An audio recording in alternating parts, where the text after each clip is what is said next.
SC/ST act. मतलब जब ये एक्ट यहाँ देश में लागू हुआ था तब हो सकता है कि दलित समाज की स्थिति अच्छी नहीं थी, उन्हें एक सुरक्षा के रूप में ये एक्ट दिया गया था। लेकिन आज दलित समाज इस एक्ट का दुरुपयोग कर रहा है। आज चाहे हिंदू, देखिए जो लोग हिंदू की बात करते हैं, अब हिंदू की बात पे आ जाइए आप, उत्तर कुमार की बात बाद में करेंगे हम। मैं आपको बताऊं, इस एक्ट के सबसे ज्यादा जांच कौन करता है? कोर्ट करता है ना जी। जब कोर्ट में इसके मामले गए तो 70% मामलों में कोर्ट ने यह पाया कि जिन मामलों में SC/ST एक्ट लगाकर लोगों को जेल भेजा गया, बाद में उन लोगों से आर्थिक तौर पे मदद मांगी गई, समझौते के नाम पर पैसे मांगे गए और उनमें फैसले हुए, तब कोर्ट में समझौते नामे दर्ज हुए हैं। तो कोर्ट ने इसे आधार मानते हुए 2018 के अंदर अपनी तरफ से बिना किसी सरकार के इन्वॉल्वमेंट के, कोई सरकार इसमें शामिल नहीं थी, केवल सुप्रीम कोर्ट ने यह कहा है कि 70% मामले यहाँ झूठे आ रहे हैं, इसलिए इस एक्ट को बदलने की जरूरत है। लेकिन दुर्भाग्य है, चाहे जाट हो हिंदू के नाम पर, ठाकुर हो हिंदू के नाम पर, ब्राह्मण हो हिंदू के नाम पर, सैनी हो हिंदू के नाम पर, गुज्जर हो हिंदू के नाम पर, जितने भी समाज है जो SC/ST एक्ट से बाहर आते हैं, सब हिंदू के नाम पर इस भारतीय जनता पार्टी को वोट देते हैं।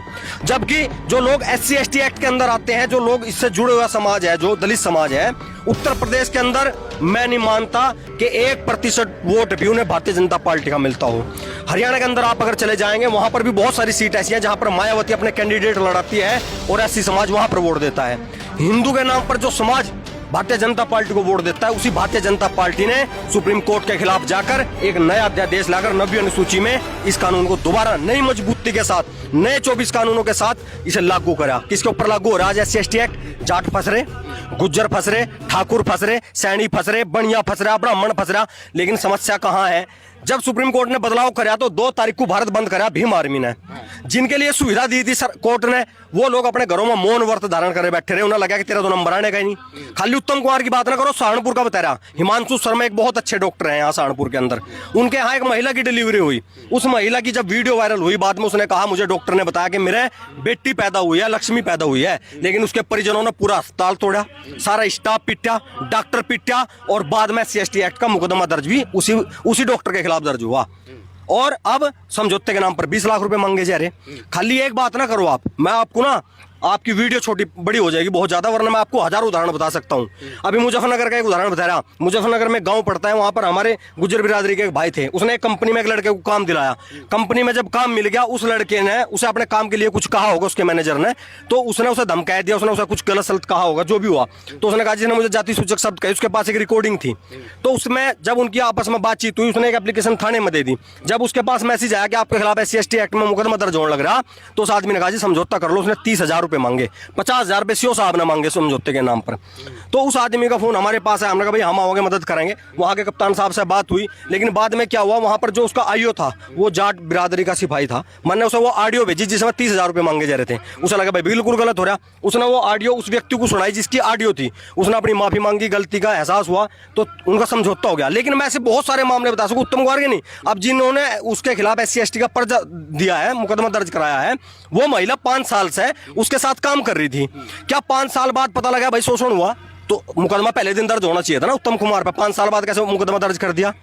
भाई इस देश के अंदर न्यायिक व्यवस्था बिल्कुल खत्म है, बिल्कुल खत्म। वो आदमी जेल चला गया, 6 महीने बाद पता लगा वो निर्दोष था। वे जो 6 महीने 180 दिन है, उसके कौन वापिस कर देगा जी? कोई सुप्रीम कोर्ट वापिस कर देगी, सरकार वापिस कर देगी, देश का कोई कानून वापिस कर देगा क्या? अगर वो निर्दोष साबित हुआ, जो वो 6 महीने जेल में रहेगा, उसकी एवज कौन पूरी करेगा जी?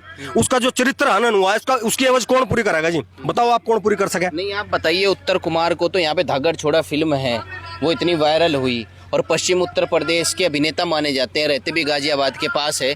आपको क्या लगता है कि इस मामले में भी ऐसा ही हुआ होगा? क्योंकि वो लड़की ये कह रही है कि मुझे वादा किया गया था, तुम्हें अभिनेता बनाएंगे, अच्छे रोल देंगे।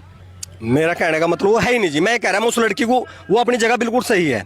मैं कह रहा हूँ उसका शारीरिक शोषण हुआ होगा, लेकिन मैं ये पूछना चाह रहा, अभी यही तो सरकार कह रही है लिव इन रिलेशनशिप, कि आप लिव इन रिलेशनशिप में रह सकते हो एक दूसरे को जानकारी करने के लिए।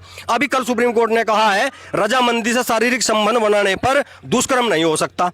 एक महिला 5 साल किसी व्यक्ति के साथ रही, उन्हें फिल्मों में काम करा है, 5 साल बाद वो कह रही कि मेरा शारीरिक शोषण हुआ, मैं कौन मान लेगा जी इस चीज को? कल को तो इसका मतलब इन लोगों को अपने साथ रखना भी गुनाह हो जाएगा, नौकरी देना भी गुनाह हो जाएगा, काम देना भी गुनाह हो जाएगा, अस्पतालों में रखना गुनाह हो जाएगा, मजदूरी पर रखना गुनाह हो जाएगा। भाई मैं ईमानदारी से बता रहा, अगर आप अपने चैनल को लेकर घूमेंगे ना तो आपको रोज 1000 मामले ऐसे मिल जाएंगे जिन मामलों में लोग जेल काट रहे। एक आदमी 20 साल बाद निर्दोष साबित हुआ जी, 20 साल बाद।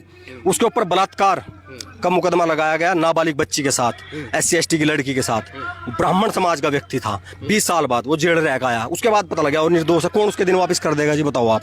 कोई नहीं कर सकता। अच्छा दूसरी बात, ठीक है कानून है, मुझे कानून से कोई दिक्कत नहीं। जिस कानून में आर्थिक सहयोग सरकार करती हो उसका तो दुरुपयोग होना निश्चित है। आप आज SC/ST का मुकदमा किसी के खिलाफ लिखाओ, जिस दिन मुकदमा लिखा जाएगा 70,000 रुपए की पहली पेमेंट आपके खाते में आ जाएगी और 70,000 से लेकर 8.5 लाख रुपए तक ये पेमेंट आपको आपके खाते में मिलती है सरकार के द्वारा। इसीलिए इस कानून का दुरुपयोग हो रहा है। आप मुकदमा लिखवाओ, वकील फ्री में मिलेगा। SC/ST का कोर्ट अलग है, जज अलग है, सरकारी वकील। यार जब सारा समाज उनका है वहां पर, तो अगर एक आदमी निर्दोष भी है तो कैसे साबित करेगा कि मैं निर्दोष हूं? बताओ आप कैसे साबित कर पाएंगे? ऐसे तो किसी की भी छवि खराब हो सकती है ना। अगर उत्तर कुमार निर्दोष निकले तो ऐसे तो कोई कलाकार हो, गायक हो, कोई नेता हो, अभिनेता हो, सबकी छवि खराब हो सकती है। देखिए मैं ना भारत की जितनी भी देश में हमारी आबादी है, स्वर्ण बिरादरी की हो, OBC बिरादरी की हो, मैं सबसे एक निवेदन कर रहा। आप अपने बच्चे को IPS बना दो, कोई दिक्कत नहीं। आप अपने बच्चे को IS बनाओ, DM बनाओ, कोई दिक्कत नहीं। आप PCS बनाओ, उसे SDM बनाओ, कोई दिक्कत नहीं। आप उसे पुलिस अधिकारी बनाओ, कोई दिक्कत नहीं। पर मैं एक बात पूरी ईमानदारी से बता रहा जी, कोई नहीं बच पाने का SC/ST एक्ट से, कोई भी नहीं बच सकता भाई जी।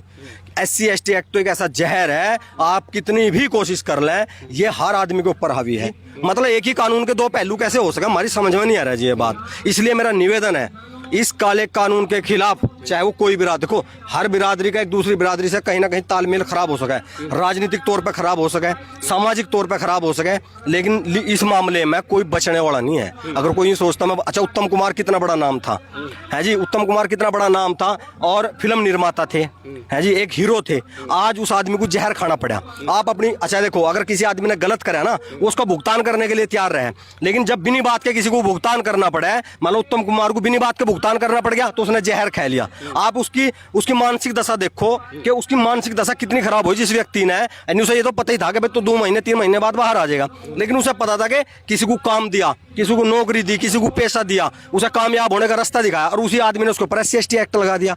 मैं ये कह रहा जी बहुत बड़ा षड्यंत्र है, बहुत सारे लोग इसके पीछे काम कर रहे। अब तो जानबूझ कर करने लगे जी। एक हरियाणा का मामला बता रहा मैं, भील छप्पर गांव पड़ता है। एक आदमी मानसिक तौर पर कमजोर था, उस आदमी ने मंदिर पे एक झंडा लगा दिया हनुमान जी का। मैं तो मानता नहीं मंदिर पर झंडा हनुमान जी का अगर लग जाए कोई पाप है। वहां के लोगों ने कहा जी ने ना झंडा लगाया रविदास मंदिर पर, भाई हनुमान जी का तो लगाया था, लेकिन वो मानसिक तौर पर थोड़ा कमजोर था तो चलो जेल भेज दिया। लेकिन हुआ क्या, उसी गांव के 3 व्यक्तियों के खिलाफ मुकदमा इसलिए लिखा गया ताकि ये समझौते पावे। उनमें से एक आदमी पंचायत का मेंबर था, 2 बच्चे नौकरी कर रहे थे, उन्हें पता था ये मजबूत परिवार से है, कल को ये 10-10 लाख रुपए देंगे। ऐसे एक गांव मोड़ी पड़ता है जी, वहां एक बारात आई, उस बारात को गाँव वालों ने रोका, राजपूतों ने, मोड़ी गाँव पड़ता है, जबकि वहां 500 पुलिस वाले थे, वीडियोग्राफी हुई, किसी ने भी नहीं बारात रोकी। और पंचायत करी लोगों ने गांव में, क्या बोला भाई वो राज सही नहीं है, अब लोकतंत्र है, इनकी बारात निकलने तो कोई दिक्कत नहीं। जो इस बात को कहने वाले लोग थे उनके खिलाफ मुकदमे लिख दिए गए, 122 लोगों के खिलाफ मुकदमे लिख दिए। हमारा राजपूत समाज इकट्ठा हुआ, हमने 2 बड़ी पंचायत करी, हमने कप्तान साहब से कहा कि अगर निर्दोष लोगों पर कार्रवाई होगी तो जो आमना सामने खड़े होंगे 1000 आदमी गिरफ्तारी देंगे। आप यकीन नहीं मानने के केवल 12 आदमियों का नाम रह गए 122 नामों से। इसलिए मेरा निवेदन है हमें एकजुट होना पड़ेगा, इकट्ठा होना पड़ेगा और इस काले कानून के खिलाफ एक बड़ा युद्ध लड़ना पड़ेगा। और मैं आह्वान कर रहा अपने सभी साथियों से, और भी समाज के जो लोग हैं जो इससे ऐसा है ना, एक समाज नहीं जी। अगर कोई सोचा कि खाली ब्राह्मण समाज, अगर हम ठाकुर समाज से आज हम बोल रहे, इसका मतलब ये नहीं केवल ठाकुर समाज, क्योंकि जो आदमी जिसके चर्चा करने के लिए आप मेरे पास आए वो जाट समाज से है। कोई नहीं बच पाएगा जी, एक भी समाज नहीं बच पाएगा। और खासकर जो नौकरी पेशे में जो लोग हैं उन्हें पूछो, आप जो कार्यालय है, सरकारी कार्यालय है, उन्हें पूछो जिनके नीचे जूनियर के रूप में काम कर रहे उनके हालात क्या हैं। वे लोग ना डर डर का काम कर रहे हैं जी, डर डर का। बोला कभी कल को कहते इसने मुझे जाति सूचक शब्द कहे, भाई जब उसी जाति को आप द ग्रेट लिख कह रहे हो तो कैसे गलत हो सका, मेरी समझ में नहीं आती बात। नहीं आप ये बताइए, उत्तर कुमार की जो बहू बेटियां हैं वो बड़ी हो गई हैं, कहते हैं उनके बच्चों की भी शादी हो गई, इस उम्र में उनका पूरा करियर खराब कर देना आपको लगता है कहीं ना कहीं? भाई मैं फिर कह रहा, खाली उत्तर कुमार नहीं, उत्तर कुमार के मन पर क्या बीतती होगी, उसकी क्या मनोदशा रही होगी जो उसने जहर खाना पड़ा, ठीक है जी। लेकिन मैं ये कह रहा खाली उन्हीं की बात नहीं है। अगर आप ईमानदारी से, आपको ईमानदारी से अगर इस पर आप काम करोगे ना, आपको पता लगेगा। आप बाहर ना जाओ, कहीं बाहर जाने, इस सहारनपुर में घूम लो आप यहाँ जितने भी ब्लॉक हैं उन ब्लॉकों में घूमो, यहाँ जितनी तहसील है उनमें घूमो, पूरे जिले में घूमो, आपको 1000 मामले ऐसे मिलेंगे जिनमें SC/ST एक्ट लिखवा के बाद में समझौता होता है पैसे के नाम पर। खाली उत्तर कुमार की बात नहीं है, सब की बात। बस ये है कि उत्तर कुमार एक बड़ा चेहरा है, इसलिए आज हर आदमी उसकी चर्चा कर रहा है कि भाई गलत SC ST एक्ट में फंसाया गया।